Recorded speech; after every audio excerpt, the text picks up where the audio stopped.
Ma propre mère m'a abandonnée à 15 ans à l'aéroport de Roissy pour partir à l'île Maurice avec son nouveau mari. Débrouille-toi, m'a-t-elle dit. Je l'ai fait en appelant mon père oublié, qui est venu m'être chercher de Lyon. Quand elle est rentrée, ma chambre était vide et un avis d'avocat l'attendait. Je revois encore son geste. Le terminal 2E de l'aéroport Charles de Gaulle était bondé, un chaos de valises et d'annonces au micro. Ma mère, Sylvie, s'est tournée vers moi. Son visage était dur, impatient. Elle a plongé la main dans son sac de luxe et en a sorti un billet froissé de 100 € et ma carte Navigo. Débrouille-toi, m'a-t-elle dit. Pas, je suis désolée. Pas, je t'aime. Juste, débrouille-toi. Et puis, il y a eu ce haussement d'épaule. Un petit geste, presque indifférent, qui m'a brisé le cœur plus sûrement qu'un coup de poing. Elle s'est retournée, a attrapé la main de son nouveau mari, Bernard, et a suivi ses 3 enfants Amandine, Bastien et Manon vers le contrôle de sécurité. Ils partaient pour l'île Maurice. Sans moi. Je suis restée figée. Je ne pleurais pas. Je ne pouvais pas respirer. Le billet de 100 € était humide dans ma main. J'ai regardé les talons chers de ma mère s'éloigner jusqu'à ce qu'ils disparaissent. Amandine, sa belle-fille de 16 ans, a jeté un regard par-dessus son épaule et m'a fait un sourire narquois. Elle avait gagné. Ce moment a tout fait voler en éclats. Tout ce que je pensais savoir sur l'amour, sur la famille. Mais ce que je ne savais pas encore, c'est que cette trahison inimaginable était la clé qui allait déverrouiller 7 ans de secrets et de mensonges. Avant de vous raconter comment je suis passée de cet abandon brutal au terminal 2 à la découverte de ma véritable famille, j'aimerais savoir d'où vous m'écoutez aujourd'hui. Dites-moi dans les commentaires de quel pays ou de quelle ville vous êtes, et quelle heure est-il chez vous en ce moment? Votre présence est importante pour moi. Et si mon histoire vous touche déjà, n'oubliez pas de cliquer sur « J'aime » et de vous abonner à la chaîne pour ne rien manquer. Et croyez-moi, vous ne voudrez pas lâcher. Surtout quand je vous raconterai ce qui s'est passé 2 semaines plus tard, quand ma mère est rentrée de ses vacances de luxe pour trouver ma chambre, complètement vide, et un avis d'avocat qui l'attendait. J'ai fixé le tableau des départs, mes larmes se mêlant à la sueur froide sur mon visage. J'étais seule. Totalement seule. Comment en étais-je arrivée là? Tout avait commencé bien avant ce jour. Tout avait commencé par des souvenirs heureux, des souvenirs qui, je le réalisais maintenant, n'étaient peut-être qu'une illusion. Ma vie d'avant, celle avec ma mère, n'avait pas toujours été comme ça. Ou du moins, je le croyais. Avant Bernard, avant l'argent et Neuilly, il n'y avait que nous deux.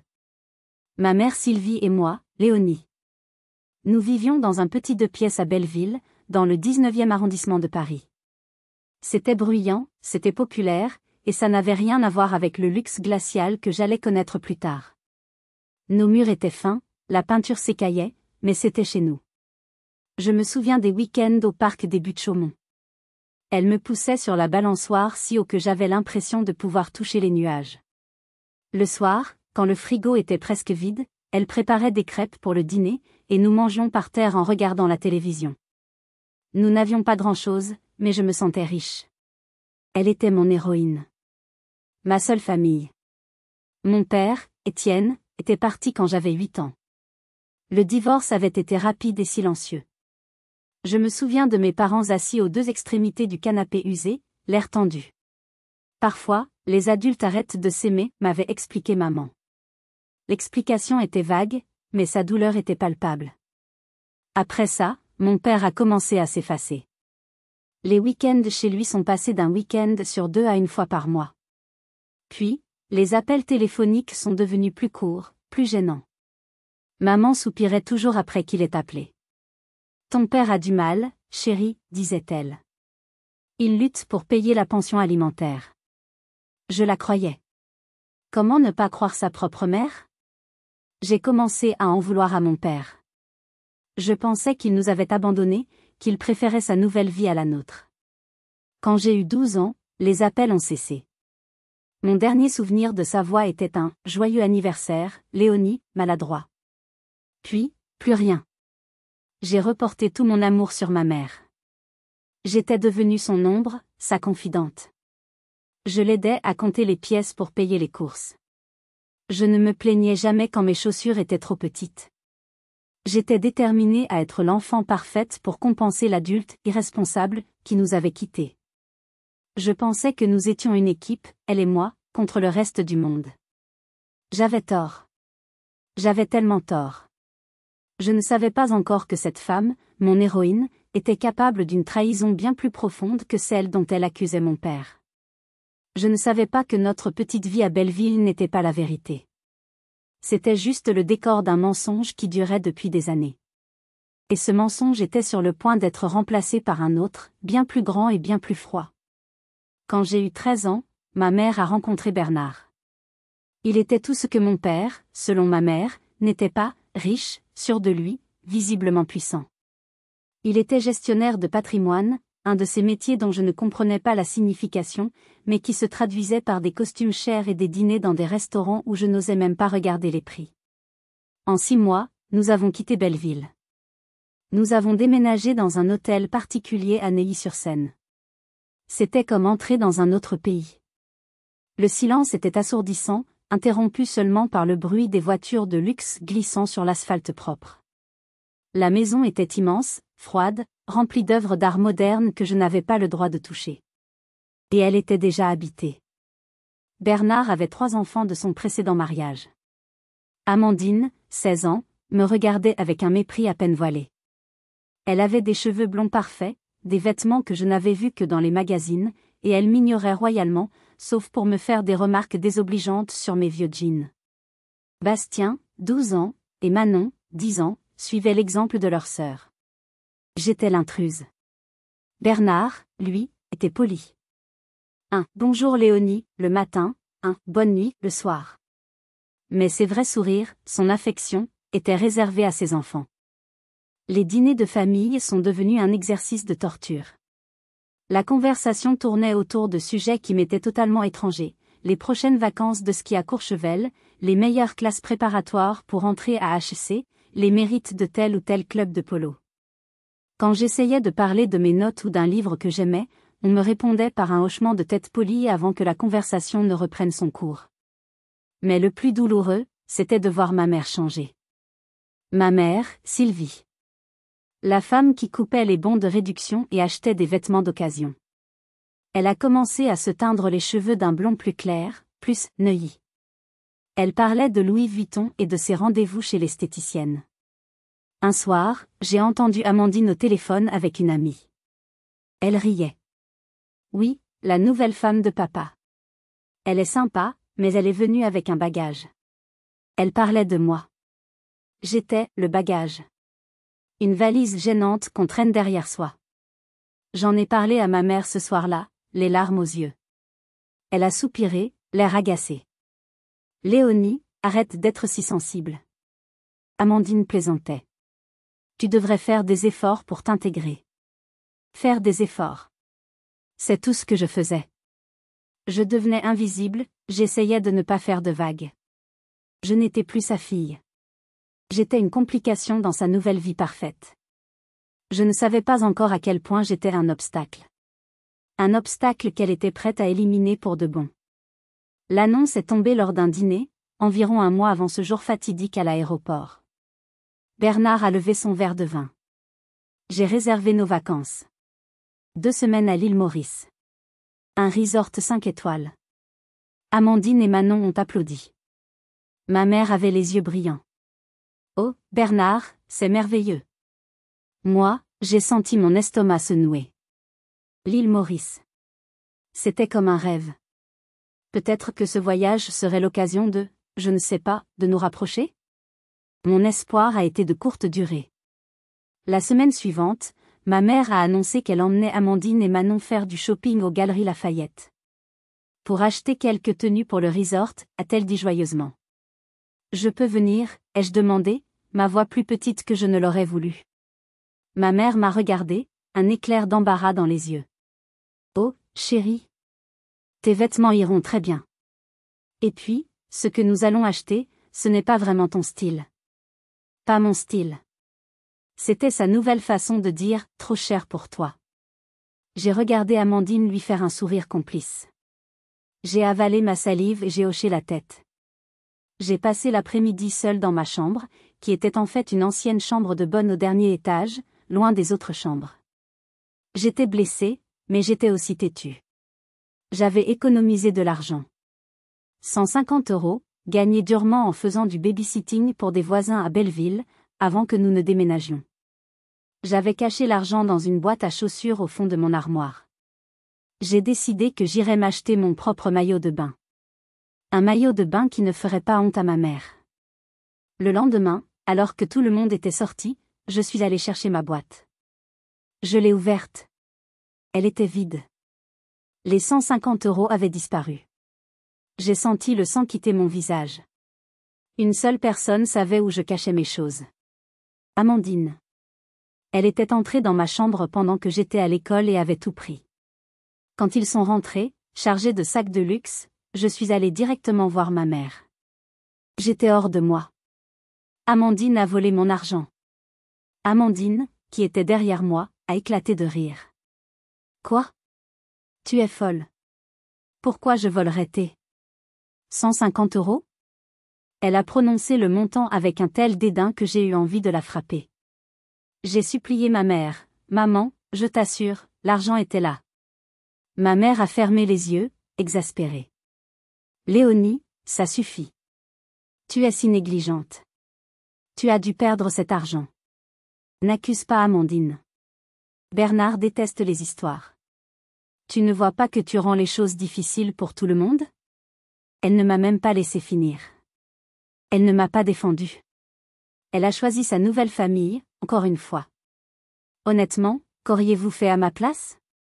Auriez-vous continué à vous battre pour cet argent, ou auriez-vous compris, comme moi à ce moment-là, que le combat était déjà perdu?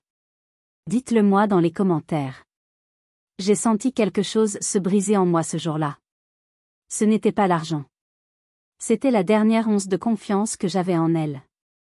Je suis retournée dans ma chambre, vide. Je n'ai pas pleuré.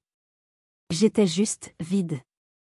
Quelques jours avant le départ, alors que je passais devant le bureau de Bernard, je l'ai entendu parler. La porte était entr'ouverte. Et pour Léonie? Demanda Bernard. Ne t'en fais pas, chérie, répondit la voix douce et mielleuse de ma mère. J'ai tout arrangé. J'ai réglé le problème. Elle ne sera pas un fardeau. J'ai continué à marcher. Mon cœur battait si fort que je l'entendais dans mes oreilles. Le problème, c'était moi. Le matin du départ est arrivé. L'excitation était palpable dans la maison. Je n'avais rien préparé. Je savais ce qui allait se passer. Ou du moins, je pensais le savoir. Je ne savais pas que la réalité serait 100 fois pire. Le matin du départ, la maison de Neuilly était en ébullition. Bernard donnait des ordres au chauffeur pour charger les lourdes valises de luxe. Amandine et Manon riaient, déjà en tenue d'été. Ma mère, magnifique dans une robe en lin blanche, vérifiait son passeport pour la 10e fois. Personne ne m'adressait la parole. Je suis descendue avec mon petit sac à dos, celui que je prenais pour l'école. Dans la voiture qui nous emmenait à Roissy, le silence était lourd. Bernard parlait de la lounge de la compagnie aérienne. Ma mère lui souriait, évitant mon regard. Arrivé au terminal 2E, le chaos. Nous nous sommes dirigés vers le comptoir d'enregistrement de la première classe. Bernard a donné les 5 passeports à l'agente. 5. Lui, ma mère, Amandine, Bastien, Manon. 5. L'agente a souri. Et voici vos cartes d'embarquement. Excellent voyage vers l'île Maurice. Bernard a distribué les billets. Ma mère a pris le sien, sans me regarder. Et mon billet, ai-je demandé. Ma voix était un murmure. Bernard s'est tourné vers moi, l'air surpris, comme s'il remarquait ma présence pour la première fois. Ta mère doit te parler. Nous allons passer la sécurité. Rejoins-nous si tu, enfin, parles à ta mère. Il a fait signe à ses enfants et ils sont partis, poussant leurs valises neuves. Ma mère est restée. Son beau sourire avait disparu. Son visage était froid, dur. Elle m'a attrapé par le bras et m'a tiré à l'écart, près d'un distributeur de boissons.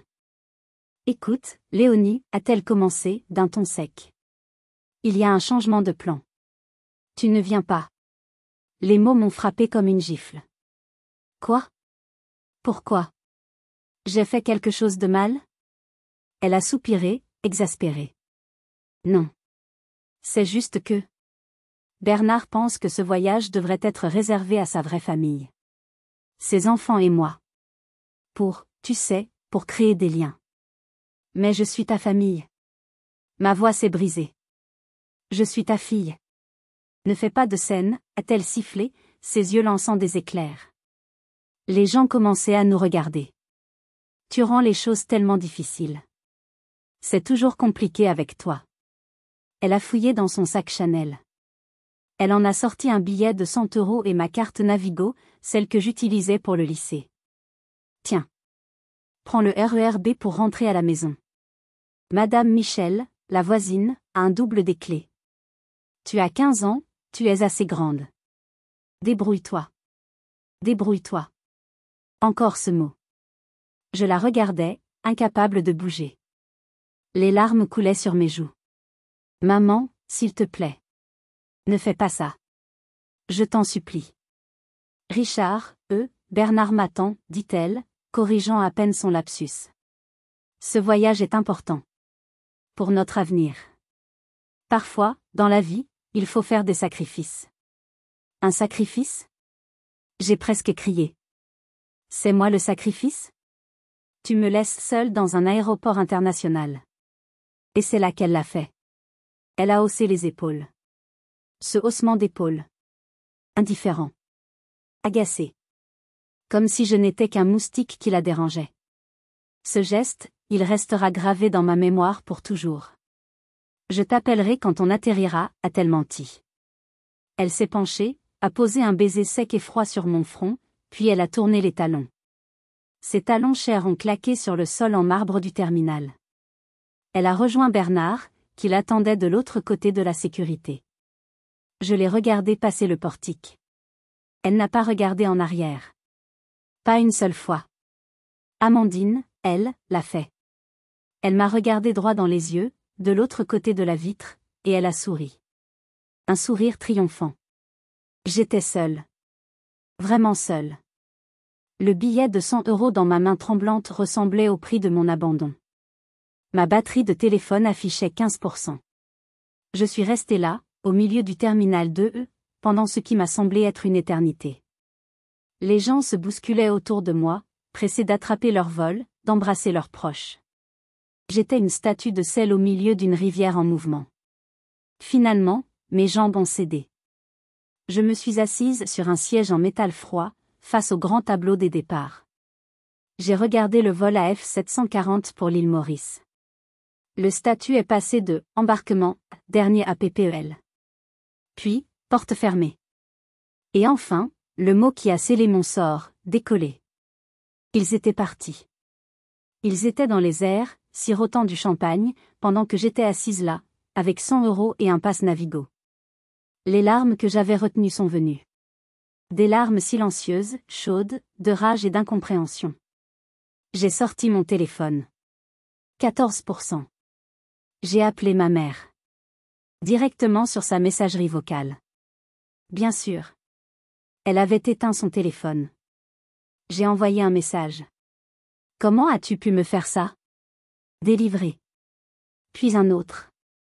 J'espère que m'abandonner valait le billet en première classe. Délivré. Aucune réponse. Je n'en attendais pas. Les heures passaient. Midi, 13 heures. Mon estomac criait famine, mais l'idée de manger me donnait la nausée. Je me suis traînée jusqu'à une boutique relais et j'ai acheté une bouteille d'eau. La femme à la caisse m'a regardée avec pitié. Je me suis assise dans un café Paul, mais je n'ai rien commandé. Je ne pouvais pas dépenser cet argent. C'était tout ce que j'avais. Je ne pouvais pas rentrer à la maison. L'idée de retourner dans cette chambre de bonne froide, dans cette maison vide où je n'étais pas désirée, était insupportable. Je ne pouvais pas non plus appeler Madame Michel. Que lui aurais-je dit? Bonjour, ma mère m'a abandonnée à l'aéroport, je peux avoir la clé? La honte était trop forte. J'ai regardé une autre famille assise près de moi. Une mère, un père, une fille de mon âge. La mère redressait doucement l'écharpe de sa fille. Tu n'auras pas froid dans l'avion, ma chérie? Ce geste simple m'a transpercé le cœur. Un souvenir a surgi. J'avais peut-être 7 ans. Nous étions à Belleville. Il neigeait. Maman m'emmenait à l'école. Elle s'était agenouillée sur le trottoir pour remonter mon écharpe usée sur mon nez. Voilà, avait-elle dit en m'embrassant le front. Bien au chaud. Cet amour avait existé. J'en étais sûre. Et c'est ça qui faisait le plus mal. Comment cette femme avait-elle pu devenir le monstre qui m'avait laissé ici? Vers 15 heures, un agent de sécurité de l'aéroport, un gendarme, s'est approché de moi. Mademoiselle? Tout va bien? J'ai sursauté. Oui, oui. J'attends ma tante. Son vol a du retard. Il m'a regardé avec suspicion. Vous êtes là depuis ce matin. Vous êtes mineur. Où sont vos parents? La panique m'a envahi. Ils arrivent. Je vous assure. Il a froncé les sourcils. Écoutez, si votre tante n'est pas là dans 1 heure, je devrais vous emmener au poste de police de l'aéroport. Il est parti. La panique est devenue de la terreur pure. La police. Ils allaient appeler les services sociaux. Ma vie était finie. Mon téléphone vibrait. 10% de batterie. Je devais faire quelque chose. Je devais appeler quelqu'un. Mais qui? Mes amis du lycée? Ils ne comprendraient pas. J'ai ouvert mon répertoire. Et je suis tombée sur ce nom. Un nom que je n'avais pas composé depuis 3 ans. Papa. Papa. Le nom brillait sur mon écran, menaçant. Mon pouce planait au-dessus du bouton d'appel. La voix de ma mère résonnait dans ma tête, une rengaine qu'elle m'avait servie pendant des années. Ton père s'en fiche de nous. Il n'a jamais voulu d'enfant. Il ne paie même pas la pension alimentaire correctement. J'avais fini par la croire. Sa disparition de ma vie en était la preuve. Et s'il me raccrochait au nez? Et si ma mère avait raison? Je ne survivrais pas à un deuxième abandon en une seule journée. Le gendarme m'a jeté un regard depuis l'autre bout du terminal. Il regardait sa montre. Je n'avais pas le choix. Je me suis réfugiée dans les toilettes des dames. L'odeur de désinfectant et le bruit des sèche-mains couvraient presque les battements de mon cœur. Je me suis enfermée dans une cabine. Ma main tremblait si fort que j'ai dû m'y reprendre à 2 fois pour appuyer sur « Appeler ». Le téléphone sonnait. 1 fois. 2 fois. Mon estomac s'est tordu. Il n'allait pas répondre. C'était stupide. Allô? Une voix d'homme. Grave, inconnue et pourtant familière. Je n'arrivais pas à parler. Le souffle me manquait. Allô? Il y a quelqu'un, répéta la voix, un peu agacée. Papa? Le mot est sorti comme un souffle, un gémissement. Il y a eu un silence. Un silence si long que j'ai cru qu'il avait raccroché. Léonie? Sa voix avait changé. Elle n'était plus agacée. Elle était, sous le choc. Léonie? Ma chérie? C'est toi? Mon Dieu! Qu'est-ce qui se passe? L'émotion dans sa voix, l'entendre m'appeler « ma chérie », a fait voler en éclats la digue que j'avais construite. J'ai fondu en larmes. Des sanglots bruyants et incontrôlables, le genre qui vous secoue tout le corps. Papa? Maman, elle. J'essayais de parler entre les sanglots. Elle m'a laissé, à l'aéroport, elle est partie, à l'île Maurice. Je suis toute seule, j'ai 100 € et le gendarme veut m'arrêter. Je lui ai tout raconté, dans le désordre. L'île Maurice, Bernard, Amandine, le RERB, les 100 €.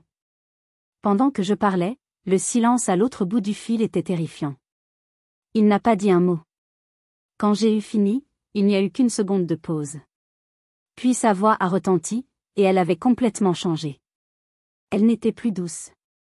Elle était dure, froide, comme de l'acier. Elle t'a laissé. Seule, à Roissy? Oui, ai-je sangloté. Où es-tu, Léonie? Exactement. Quel terminal? Terminal 2E. Près de la porte 40. Reste exactement où tu es, a-t-il commandé. Sa voix était si pleine d'autorité qu'elle m'a surprise. N'aie pas peur. Ne parle à personne. Je suis la Lyon. Je prends le premier TGV.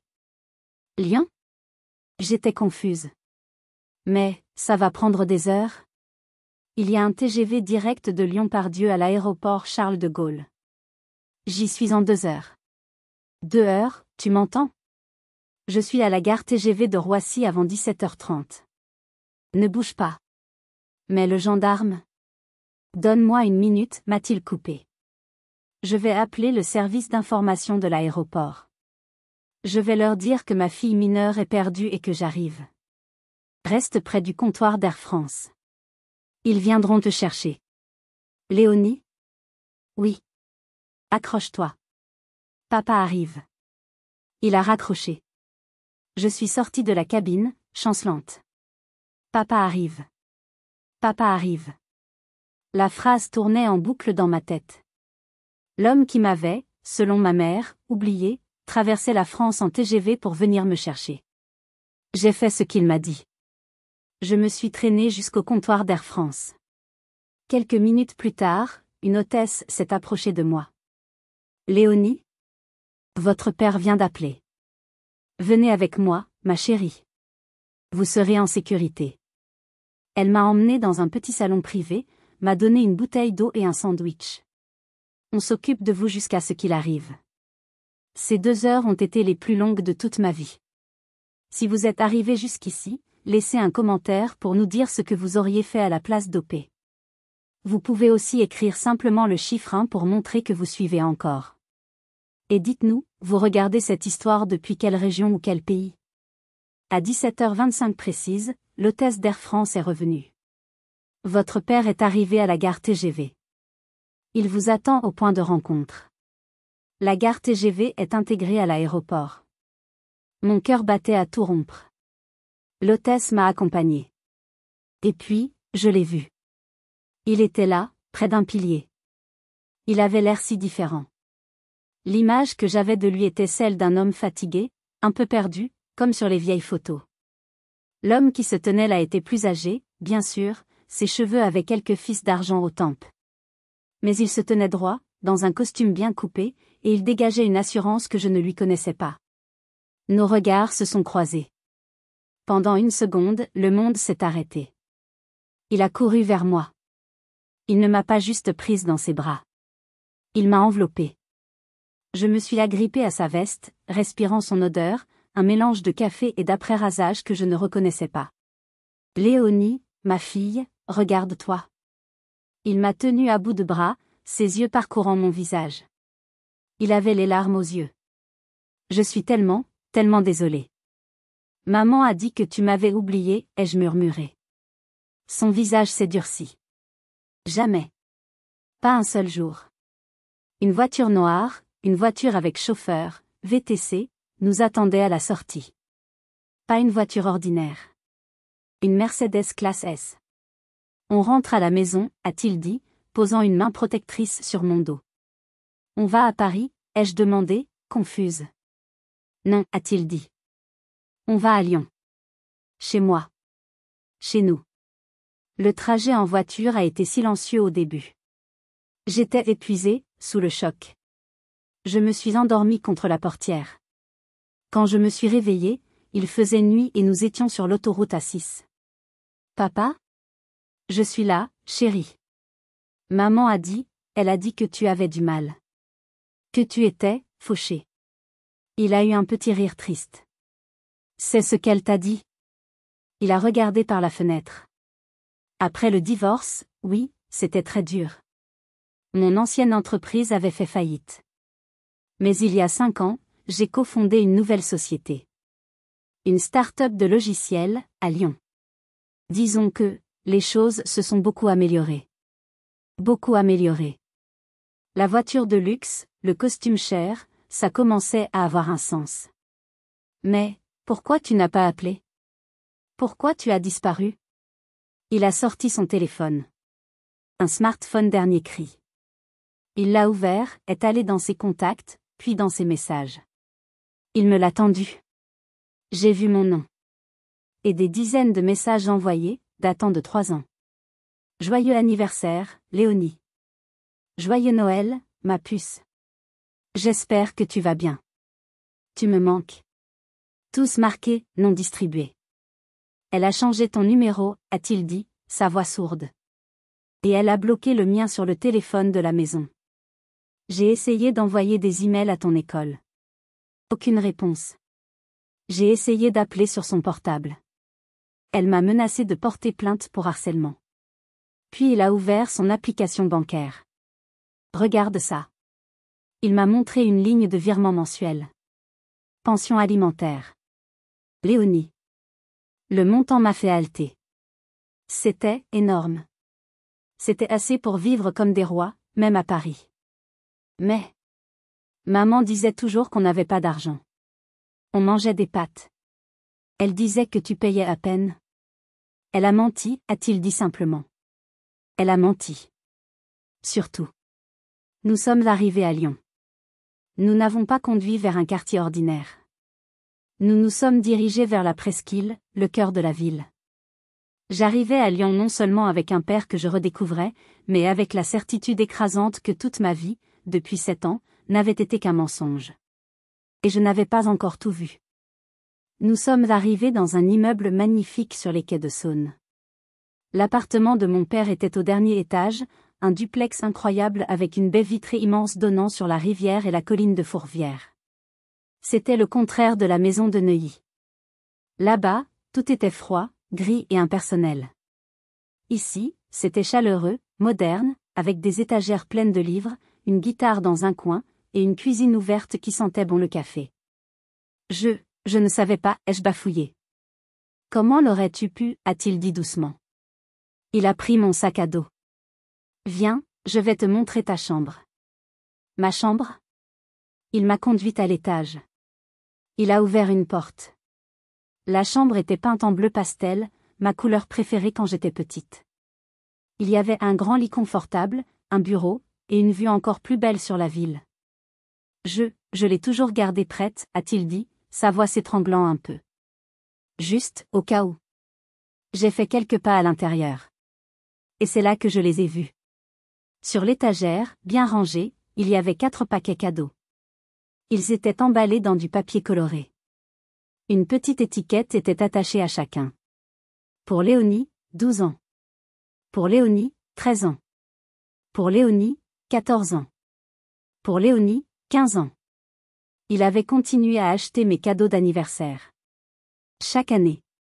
Même quand il ne pouvait pas me les donner. J'ai tendu la main, tremblante, et j'ai touché le paquet des 13 ans. Ouvre-le, a-t-il murmuré. J'ai déchiré le papier. À l'intérieur, il y avait une boîte en bois. Je l'ai ouverte. C'était un kit de dessin professionnel. Des crayons de toutes les tailles, des fusains, des pastels. J'ai relevé la tête, les yeux pleins de larmes. Comment tu savais? Tu me l'avais dit, a-t-il dit, un sourire triste aux lèvres. Quand tu avais 11 ans. Tu m'as dit que tu voulais devenir artiste. Tu te souviens? Juste avant qu'elle ne change tous les numéros. Je m'en souvenais. J'avais oublié. J'avais arrêté de dessiner. Ma mère disait que c'était une perte de temps et que ça coûtait trop cher en matériel. J'ai pris mon père dans mes bras. C'était la première fois que je pleurais vraiment depuis l'aéroport. Pas des larmes de peur ou de rage. Des larmes de soulagement. Il m'a serré fort. Tu es à la maison, Léonie. Tu es enfin à la maison. Plus personne ne te fera de mal. Cette nuit-là, j'ai dormi dans ma nouvelle chambre, entourée des cadeaux que je n'avais jamais reçus. Pour la première fois depuis 2 ans, je ne me sentais plus comme un bagage. Je me sentais désirée. J'étais en sécurité. J'étais aimée. Mais maintenant, j'étais aussi en colère. Une colère froide et profonde. Et j'étais prête à découvrir le reste de la vérité. Le lendemain matin, je me suis réveillée au son des bruits de la ville, et à l'odeur de vrais croissants. Mon père était dans la cuisine. Il m'a souri. Bien dormi?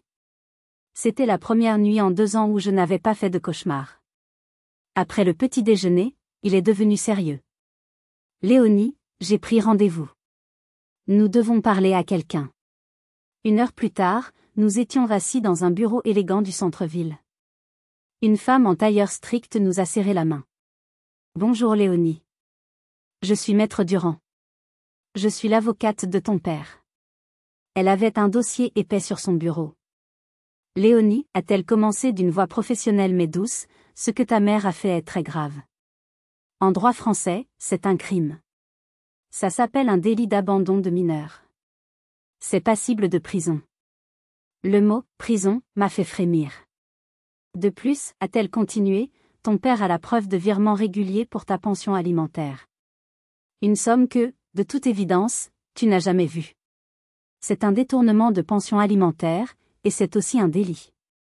Mon père a pris ma main. Léonie, le choix te revient. Tu as 15 ans. Devant un juge, ta parole est décisive. Veux-tu rester vivre avec moi? Je l'ai regardé. Cet homme qui avait gardé ma chambre prête. Qui avait acheté mes cadeaux d'anniversaire en secret. Qui avait pris un TGV en urgence pour me sauver. Oui, ai-je dit, ma voix ne tremblant pas, je veux rester avec toi. Maître Durand a hoché la tête. Bien. Alors nous allons lancer la procédure immédiatement. Nous allons demander la garde exclusive en urgence. La décision était prise. Pour la première fois de ma vie, j'avais l'impression de contrôler mon destin. Je me sentais légère. Mais juste au moment où je commençais à respirer, mon téléphone a vibré sur la table. Je l'avais rechargé.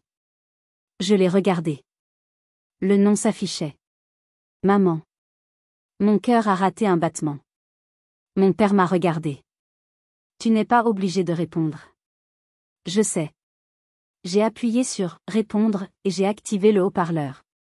Allô? Léonie. Mon Dieu. Où es-tu? J'ai appelé la maison, tu n'y es pas. J'ai eu si peur. Sa voix était stridente, paniquée. Je suis avec papa, ai-je dit, ma voix étonnamment calme. Silence. Avec Étienne? Comment? Qu'est-ce que tu fais avec lui? Sa voix avait changé. La panique avait disparu, remplacée par de la fureur. Tu m'as abandonné à Roissy, maman. Je l'ai appelé. Je ne t'ai pas abandonné, a-t-elle crié, et j'ai entendu la fausseté dans sa voix. Léonie, chérie, c'est un terrible malentendu. Je voulais te tester. Oui, c'est ça. Pour voir si tu étais indépendante. Je savais que tu appellerais quelqu'un. Je suis si fière de toi. La nausée m'est montée à la gorge. Le gaslighting. L'art de vous faire croire que vous êtes folle. Tester mon indépendance? En me laissant sans argent, sans clé, et en partant à l'autre bout du monde? Tu exagères toujours tout, Léonie. Maman t'aime. Maintenant, dis à Étienne de te remettre dans un train pour Paris immédiatement. Bernard et moi, on va écourter nos vacances. Non. Quoi? Non, maman. Je ne rentre pas. J'ai raccroché. Maître Durand m'a regardé, un petit sourire en coin. Bien. Maintenant, nous avons du travail. Nous devons récupérer tes affaires. Je savais ce que je devais faire. Je devais retourner à Neuilly. Une dernière fois. 2 jours plus tard, nous étions à Paris. Ma mère et Bernard étaient toujours à l'île Maurice, pensant probablement que j'étais juste en train de bouder à Lyon. Nous ne sommes pas venus seuls. Mon père, Maître Durand, et un huissier de justice, un officier ministériel, très officiel en France, étaient avec moi. L'huissier était là pour dresser l'inventaire de mes biens et pour être témoin de tout ce que nous pourrions trouver. J'ai utilisé ma propre clé pour ouvrir la porte de l'hôtel particulier de Neuilly. La maison était silencieuse, froide. Une prison de luxe. Où est ta chambre? M'a demandé mon père, sa voix résonnant de colère contenue en voyant le luxe dans lequel ma mère l'avait laissé croire que nous manquions d'argent. Je ne l'ai pas conduit à l'étage principal, là où se trouvaient les belles chambres d'Amandine et des autres. Je l'ai conduit au dernier étage, par un petit escalier de service dérobé. C'est ici, ai-je dit en ouvrant la porte de mon ancienne chambre de bonne. La pièce était petite, avec un simple lit et une vieille armoire. Mon père a regardé la pièce, puis m'a regardé. Je n'ai jamais vu une telle tristesse dans ses yeux. C'est ici qu'elle te faisait dormir? J'ai hoché la tête, minimisant. Ce n'est pas grave, il y a une fenêtre.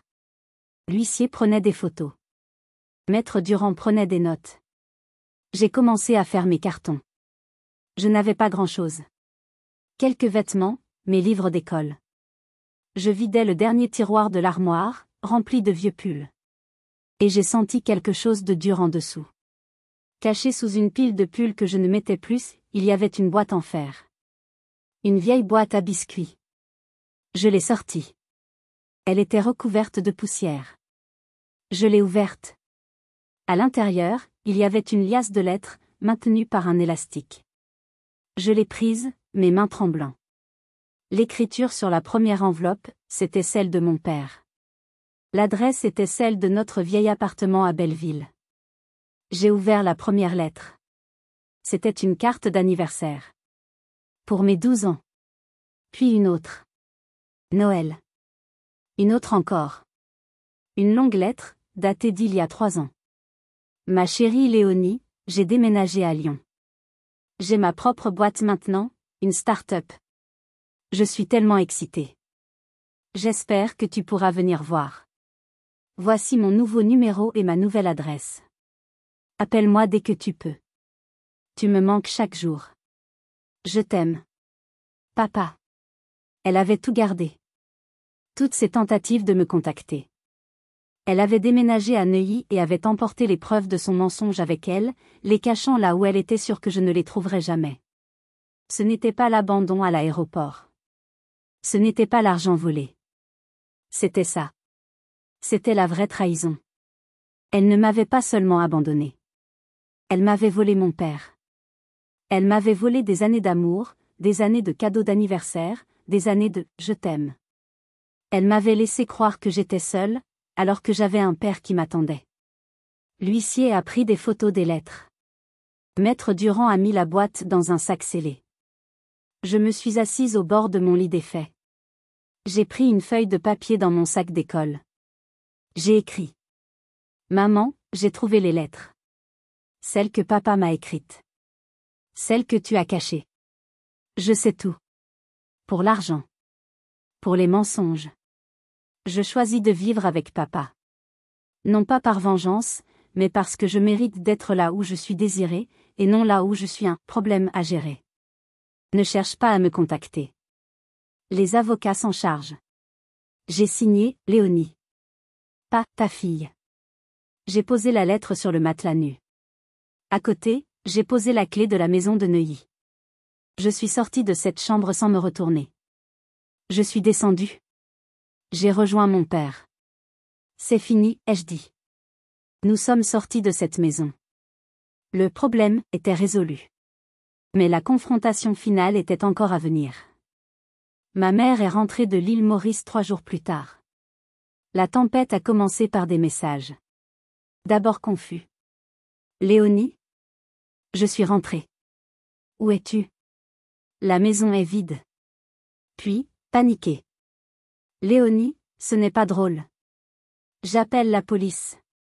Puis, furieux. L'avocat de ton père m'a appelé. Comment as-tu pu me faire ça? Après tout ce que j'ai fait pour toi. Mon père et moi étions à Lyon. Maître Durand nous avait conseillé de ne pas répondre. La convocation au tribunal pour la garde d'urgence était déjà envoyée. Mais Sylvie n'est pas du genre à attendre. Un après-midi, la sonnette de l'interphone a retenti. Mon père a regardé l'écran de contrôle. C'était elle. Elle avait dû trouver l'adresse via son propre avocat. Tu n'es pas obligé de la voir, m'a dit mon père. Si. Je le dois, ai-je répondu. Maître Durand, que nous avions prévenu, était déjà en route. Nous avons attendu qu'elle arrive. Puis mon père a ouvert la porte. Ma mère est entrée comme une furie. Elle était encore bronzée, portant des vêtements chers. Mais son visage était déformé par la rage. Léonie. Qu'est-ce que tu fiches ici? Tu rentres à Paris immédiatement. Non, ai-je dit, calmement. C'est là qu'elle a vraiment regardé l'appartement. La vue sur la Saône. Le mobilier design.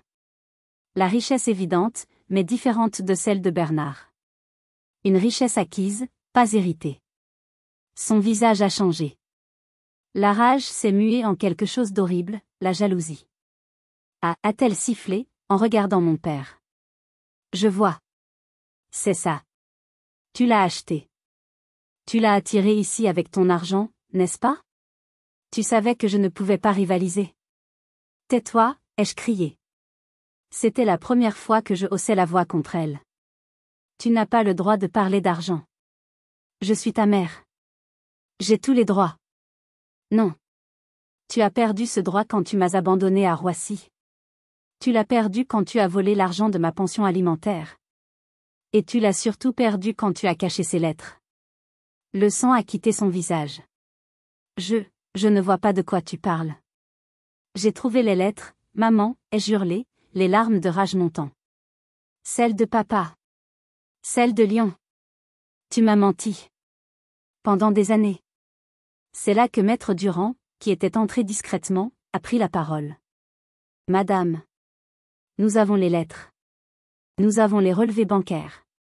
Nous avons le témoignage du personnel de l'aéroport. Vous êtes dans une situation juridique très délicate. Ma mère s'est tournée vers moi, son visage s'effondrant. La rage a disparu, remplacée par la panique. Elle a essayé de pleurer. Chérie, tu ne comprends pas. J'ai fait ça pour nous. Pour nous protéger. Il t'aurait déçu. C'est Théoï qui m'a déçu. Elle a tenté une dernière fois de se justifier, et c'est là que la vérité la plus pathétique est sortie. J'avais peur, a-t-elle sangloté. J'avais si peur de redevenir pauvre. De retourner à Belleville. Bernard, il nous offrait la sécurité. Il n'aimait pas que tu sois là. Il te trouvait compliqué. J'avais peur de le perdre. Alors tu m'as sacrifié, ai-je dit, sans émotion. Tu as choisi l'argent plutôt que ta fille. La porte s'est ouverte à la volée. C'était Bernard. Furieux. Il avait dû la suivre. Sylvie. Ça suffit. On s'en va. Notre avocat s'occupe de ça. Il ne m'a même pas regardé. Il a attrapé ma mère par le bras. Léonie. A-t-elle commencé? Viens, Sylvie, a-t-il ordonné. Et pour la deuxième fois, je l'ai regardé me tourner le dos et s'en aller. Mais cette fois, ce n'était pas moi qui étais abandonné. C'était elle. L'avocat de Bernard n'a pas pu faire grand-chose.